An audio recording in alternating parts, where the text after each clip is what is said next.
কি সমস্যায় আপনি ভুগছিলেন, কোথায় কোথায় চিকিৎসা করছেন? আমি ফার্স্টে চিকিৎসা করছি আপনার মগবাজার ইনসাফারাগা কিডনি জেনারেল হসপিটাল, এখানে ডক্টর ছিল, ওনার কাছে অপারেশন করা হয়েছে, রেডিয়েশন কেমন ওগুলো নেওয়া হয়েছে। প্রায় 18 থেকে আবার 20 মাস পরে আমার এই ক্যান্সারটা টনসিলে দেখা। পরে আমি বাংলাদেশে অনেক জায়গায় ঘুরছি, অনেক টাকা ব্যয় করছি। করার পরে আমি আবার ইন্ডিয়া চলে গেছি। পরে ইন্ডিয়া রেডিয়েশন কেমন নেওয়ার পরে এরপরও আবার আমার এই জায়গায় রেখা দিচ্ছে থাইরয়েড। পরে থাইরয়েড অপারেশন করলাম, করার পরে মাকে খেতে ভালো ছিল।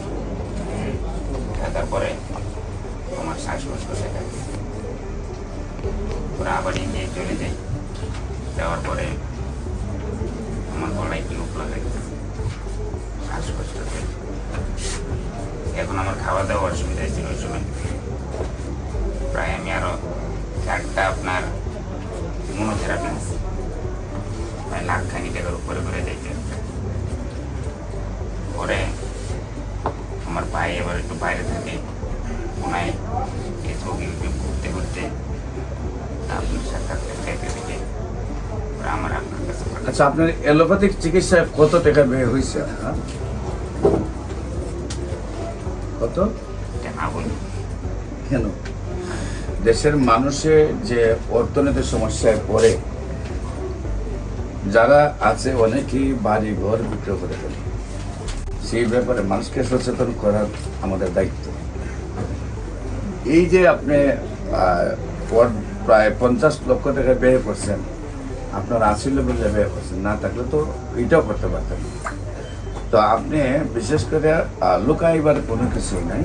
আজকে আপনাকে দেখে কিন্তু অন্যরা রাস্তা চিনবে। আপনি এই যে 50 লাখ টাকা ব্যয় করার পরে কি আপনি সুস্থ ছিলেন?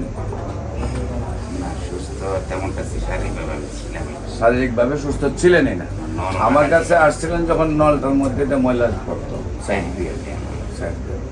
এখন আপনার চিকিৎসা করছেন আমার এখানে কয় মাস? অনলি এখন মাত্র 28 দিন।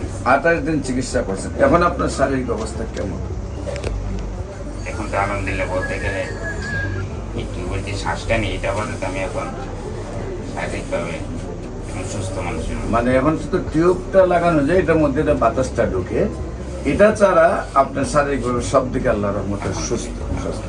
এখন যদি আমরা আল্লাহর রহমতে রিপোর্ট করার পরে যে দেখা যায় যে না, টোটালি ক্যান্সারটা মুক্ত হয়ে গেছে, তো ওই টিউবটারে বন্ধ করে দিয়ে আবার মাংস দিয়ে ভরাট করে দেবো ইনশাআল্লাহ।